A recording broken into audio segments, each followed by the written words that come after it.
ஒன்று சாமுவேல் புத்தகம் 10வது அதிகாரம். இங்கே சவுல் என்கிற ஒரு மனிதனை பார்க்கிறோம். கழுதையை தேடி அவன் சென்றான்.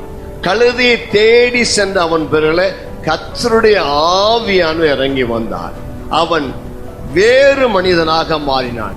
கழுதையை தேட போனவன் கர்த்தருடைய ஆவியானவர் இப்பொழுது அவன் மேல் இறங்கினபடினால இப்பொழுது கர்த்தரை தேடுகிற மனிதனாய் மாறிவிட்டான்.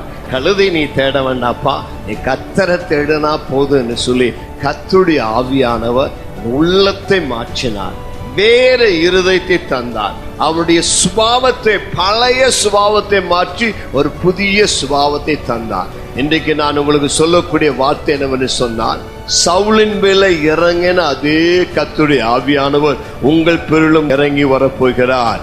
அவர் உன் பேரில் இறங்கி வருவார் என்று சொன்னால் உன்னை ஒரு வித்தியாசமான மனிதனாக மாற்றக்கூடியவராக இருப்பார். கர்த்தருக்கு மகிமை உண்டாவதாக.